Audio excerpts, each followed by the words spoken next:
도둑을 붙잡으려면 우선 물건을 도둑 맞은 사람의 신고부터 있어야 되겠죠. 그런데 물건 주인은 정작 도둑 맞은 줄도 모르는 물건을 훔친 도둑이라면 붙잡을 수 있을까요? 오늘 증거는 말한다에서 다룰 사건. 5년 전 8월 광복절 아침에 보는 것처럼 이 서울 서초구 2층 집에서 누전 때문에로 보이는 화재가 발생하면서 시작됐습니다. 인명 피해는 다행히 없었는데요. 이 화재로 집 안에 있던 내부 집기들이 모두 불타버렸습니다. 그리고 불이 난 지 얼마 지나서 이 30대 인테리어 업자와 인부 2명이 건물 내부를 수리하려는 작업을 시작했는데요. 그런데 집 안에 있던 붙박이장을 뜯어내다가 무게 1kg짜리 금괴가 130개 넘게 들어있는 괴짝을 발견했습니다. 그런데 이 세 사람은 아무에게도 이 사실을 알리지 않기로 약속을 했고요. 각자 금괴를 한 개씩 이렇게 나눠 갖고 헤어졌는데요. 그런데 바로 그날 밤에 누군가 다시 이 집으로 돌아와서 남아있던 금괴를 모두 챙겨 사라지는 일이 발생해버립니다. 시가가 65억 원에 이르는 금괴를 독차지한 사람은 누구였을까요?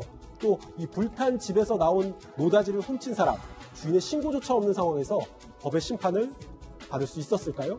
증거는 말한다에서 확인해보시죠.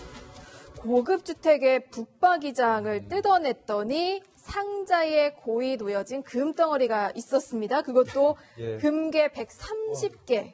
일단 굉장히 놀랐을 것 같아요. 예, 이 사람 이제 아마 화재 현장에서 관리자로 일하다가 이제 한 5일 정도 일했을 때 붙박이장을 뜯어내면서 그 붙박이장 밑에 약 한 20cm 깊이 이렇게 파져 있었나 봐요. 그곳에 요만한 나무 상자가 하나 있으니까 가볍게 생각하고 불끈 들으려고 그러는데 끔찍도 안 했다는 거예요. 예. 그래서 이게 뭐지 하고 봤더니 신문지에 각각 쌓여진 손바닥만한 금덩어리 아마 1kg 정도 되는 그 금덩어리가 아까 조금 전에 말씀하신 것처럼 90개 이상 있었던 것 같습니다. 그러니까 뭐 이거를 평생 처음 본 그렇죠. 거겠죠. 근데 이 사람들이 이제 그렇게 생각한 것 같아요. 아마 주도적으로 이 범행을 한 조모 씨가 있는데 이 사람이 나머지 두 사람 같이 본 모양이죠.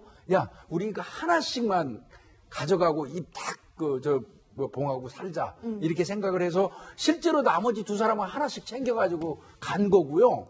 이 조모 씨는 집에 가서 아마 그게 아른거려서 견딜 수가 없었던 것 같습니다. 예. 당연히 뭐 신고를 해야 되는 게 마땅한데 또 견물생심이라고 또 보니까 가져가고 싶은 마음이 생겼어요. 맞습니다. 원래 이제 범행을 하는 것이 처음부터 계획하고 의도적으로 하는 경우도 있지만 견물생심 때문에 하는 경우도 있거든요. 이거는 이제 견물생심 때문에 한 게 분명하죠. 근데 이제 이 사람들이 세 사람이 있었잖아요. 조모 씨하고 다른 두 사람 인부하고. 그래서 같이 난상 토론이 벌어졌어요. 경찰에 신고를 해야 될까? 주인한테 알려야 되느냐? 아, 야, 이렇게 큰들이 묻혀 있는데 주인도 없을 거 아니냐? 그 다음에 보니까 이 신문지가 1980년대 건 거야. 아, 그렇다면 이건 주인은 분명히 없는 거다. 이런 식으로 해가지고 이제 이걸 갖게 되는 것이죠. 아, 근데 그 한 장씩 아까 신문에 이렇게 쌓여 있었다 그랬잖아요. 그래갖고 처음에는 한 개씩만 가졌는데 아까 의원님 말씀하셨듯이 나중에 이제 욕심이 나니까 이 사람이 갖고 다 가져온 거죠. 그러니까 그 세 명이 처음에는 금괴 하나씩 네, 하나씩만. 공평하게 나눠가지고 이제 입싹짓자라고 네. 얘기를 했는데 결국 조모 씨가 문제였군요. 그러니까 조모 씨가 이제 집에 가 보니까 양치질 하는데 거울에 금덩어리가 보인다는 거예요. 아른아른 했던 거고요. 아른아른한 거죠. 그러니까 안 되겠다 싶어서 동거하던 여성한테 딱 내놓으니까 동거하는 여성이 그때 생각이 달라진 거죠. 근데 금 그 색깔이라고 하는 게 워낙 휘황찬란해가지고 사람을 유혹하는 그런 점이 있어요. 그러니까. 그래서 그러니까 이제 만약에 혼자 했으면 못했지만은 예. 동거녀랑 얘기하다 보니까 다 챙기자. 그래서 가서 다 챙겨가서 다 챙긴 거예요? 다 가져와서 침대 밑에 이렇게 깔아놓고서 잤는데 아유. 뭐 돈방석이라는 얘기는 들어봤지만 금방석. 금괴 침대니까 뭐 잠이 안 왔을 거예요. 아니 그럼 130개 금괴를 거의 다 훔친 그렇죠. 거란 말씀이잖아요. 자기가 128개를 가진 거죠, 결국은. 조 씨가. 욕심이 욕심을 부른 건데 정말 뭐 65억 상당이라고 합니다. 엄청난 로또 금액보다 더 큰 액수일 텐데 뭐 더 부릴 욕심이 있을까요 여기서? 아, 더 욕심을 부렸어요. 처음에는 발견해가지고, 야, 우리 하나씩만 나눠가지고 절대 말하지 말자 그러고 하나씩 줬잖아요. 근데 이제 나머지 다 훔쳐오고 나서 가만히 생각해보니까 나눠준 각각 그 2개, 다른 사람들한테 준 게, 그게 또 욕심이 나는 거예요. 금괴 숫자. 예, 그러니까 이제 어떤 머리를 쓰냐면 참 나쁜 사람이에요, 이 사람. 가가지고 그 사람들한테 얘기하는 거예요. 이거 현금화하는 데는 나름대로 요령이 있다. 잘못하면 큰일 나니까 나한테 맡겨라. 맡기면 내가 알아서 이거 잘 처리해 줄게. 그래서 한 5천만 원 가까이 되는 금괴를 받아가지고 2천만 원씩 나눠주고 나머지는 또 본인이 꼴깍 먹었습니다. 그럼 6천만 원 정도의 그렇죠. 그 금괴는 다 차지한 거네, 결과적으로. 네, 그렇죠, 결론. 뭐 이 정도면 뭐 정말 돈에 눈이 멀었다고 해야 될 정도인 것 같은데 동료에게까지 사기를 쳐가지고 결국에는 모든 금괴를 다 획득을 했습니다. 그러면은 동건이랑 잘 살았나요, 이후에는?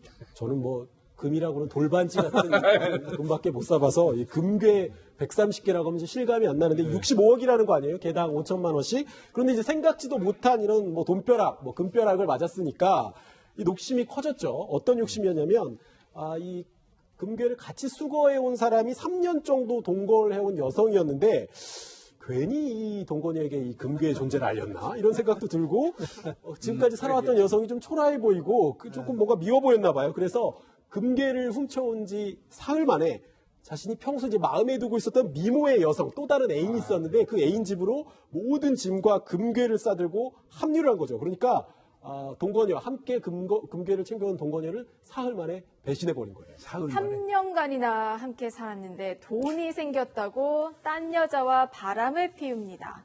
그것도 금괴를 모두 가지고 아예 나가버렸습니다. 동건의 입장에서 정말 화가 많이 날 것 같아요. 그럼요. 더군다나 이 동거녀도 130개를 받잖아요. 차라리 뭘로 모를까. 그래서 이제 이 동거녀도 생각을 하죠. 이제 더군다나 3일 만에 사라져버리고 아마 금괴는 하나도 안 주고 하나라도 줬으면 모르는데 돈만 뭐 조금 남겨놨는가 봐요. 그래가지고 이걸 찾으려고 흥신소를 찾게 됩니다. 근데 경찰에 신고하면 아무래도 자기도 못 가질 것 같으니까 흥신소를 찾아간 거예요. 그래서 흥신소에다 찾아달라 이렇게 얘기를 했는데 흥신소에서 보니까 초라한 여성이 들어와가지고 40대 여성인데 이 금괴 뭐 130개 이런 얘기를 하니까 아무래도 이거 잘못했다가는 자기도 덤태게 쓰겠다 싶어가지고 이 흥신소 직원이 이제 경찰에 신고를 합니다.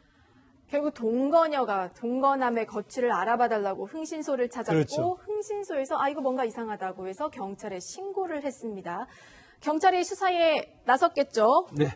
어떻게 됐나요? 나섰습니다. 근데 그 전에 참 3년 동거하던 사람을 3일 만에 배신할 수도 있네요. 이 돈이라는 게. 참 무섭네요. 참 무섭다는 생각이 들었고요.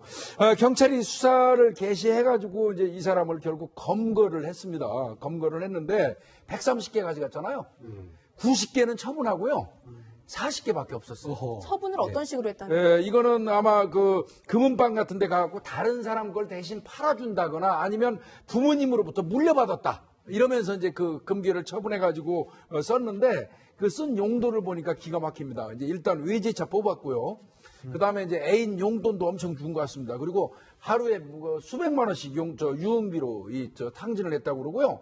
자신의 지인이 회사가 있는데, 운영하는 회사가 있는데, 거기에 또 21억 정도는 투자를 했습니다. 그래서 3개월 만에 검거가 됐는데 3개월 만에 금괴 90개가 처분됐었습니다. 그러니까 65억 중에서 46억은 정말 흥청망청 쓰고 결국에는 19억 원만 남은 그런 거죠. 상황입니다. 이 사건 보면은 정말 등장인물이 많아요. 프로파일러님. 먼저 최초로 금괴를 발견한 사람, 그 인부 3명, 조 씨를 포함한 사람이 있고요. 또 조 씨의 동거녀가 있고요. 또 장무라비가 있을 거잖아요. 그래서 총 몇 명이 입건된 건가요? 새로운 애인도 있죠. 찾아간. 예. 그렇죠? 그러니까 여성이 둘 나오는 거고, 그러니까 같이 발견한 3명이 있는 거고, 작물을 취득한 사람이 있고, 그러니까 이제 전체 7명이 되는 거죠. 7명이 물론 이제 같이 그 주범인 남자는 이제 그 절도죄죠. 절도죄. 특수절도죄라고 그러더라고요. 그런 절도죄로 처벌을 받았고 관련된 부분들은 이제 작물 취득이나 이런 부분으로 처벌을 받았다고 합니다. 처벌을 받았군요. 당연하죠, 결국. 그 남자는 징역 1년 6개월을 조 씨는 결국 선고받았다는 이야기가 있습니다. 그렇다면 이 피의자 조 씨는 대체 왜 금괴에 손을 댔을까요? 어떤 사정이 있었는지는 피의자 조 씨의 목소리로 직접 들어보시죠.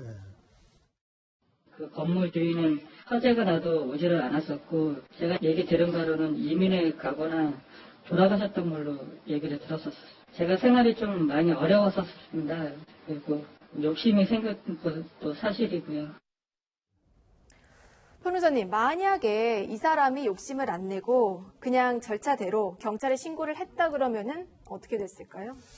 이거는 뭐 경찰도 경찰이지만 이 집주인이 있잖아요. 이 집주인이 있으니까 그 돌아가신 분이 집주인이거든요. 이 지금 상속이 돼서. 그렇죠. 그랬더라면 적어도 아마 한 개라도 그 살해를 했을 걸로 보여요. 근데 법적으로는 말이죠. 이건 유실물이 아니에요. 시민들. 예, 이거는 주인이 있는 엄연하게 주인이 있는 거기 때문에 주인한테 줘야 되고 돌아가야 되는 거고. 집 안에서 발견됐기 때문에 집 안에서 있다고 발견됐으니까. 보는 거죠. 유실물이라는 거는 점유를 이탈해가지고 누군지 주인이 모르는 거 아니면은 잃어버린 걸 말하는 거예요.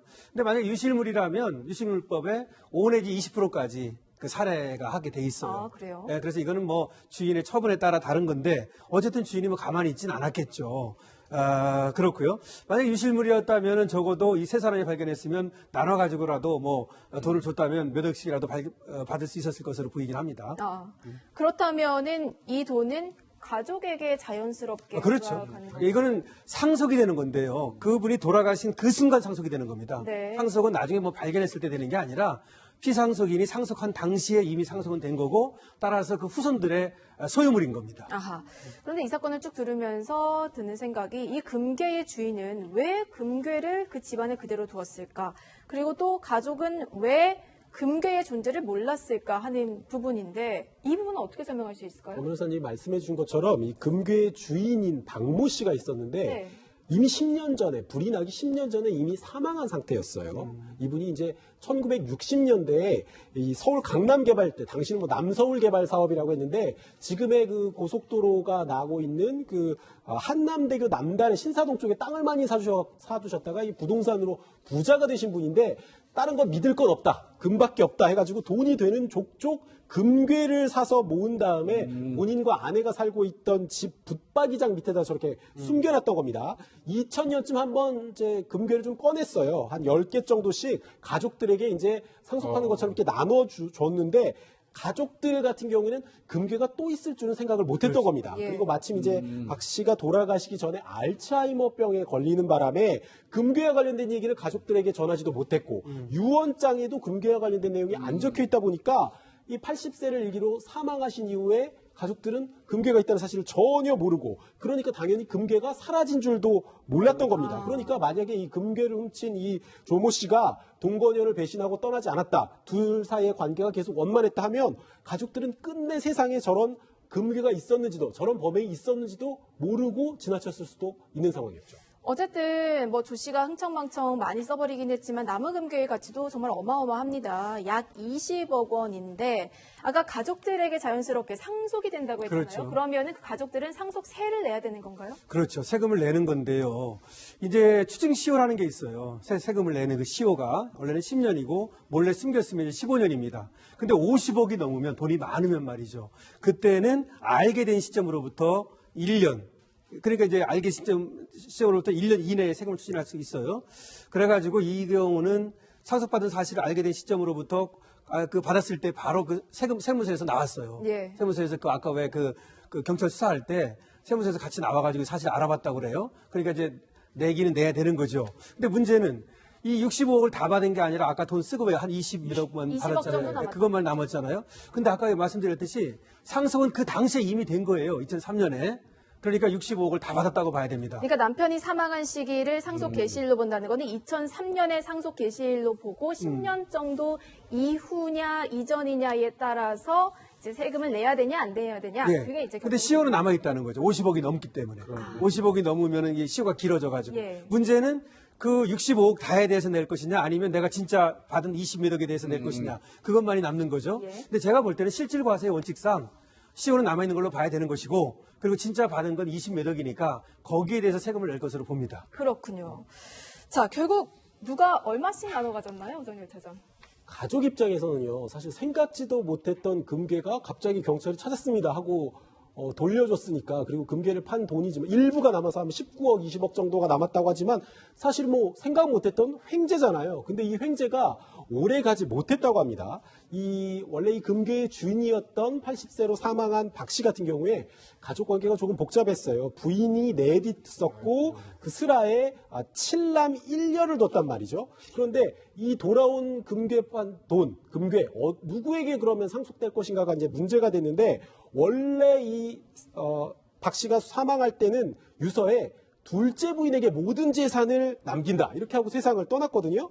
그러니까 이제 일단 금괴와 판 돈은 이 둘째 부인에게 넘어갔는데 자녀들이 이제 뭐 나도 좀 이게 좀 나눠 가져야 되겠다 하고 이제 나선 거죠. 유류분이라고 하는 거죠. 이게 상속은 뭐 유언장의 의사에 따라서 그렇게 됐다 하더라도 우리가 주장할 수 있는 권리가 있다라고 얘기하면서 송사를 벌이게 되면서 사실은 횡재가 어떻게 보면 가족들의 분쟁의 씨앗이 네. 됐다고 합니다. 결국 돈이 있다고 행복한 거는 절대 그래요. 아닌 것 같아요. 욕심은 아무리 채우려고 해도 채워지지 않는다고 하죠. 남의 물건을 탐했을 때부터 이 피고인의 죄값은 이미 정해져 있었던 게 아닌가 싶습니다.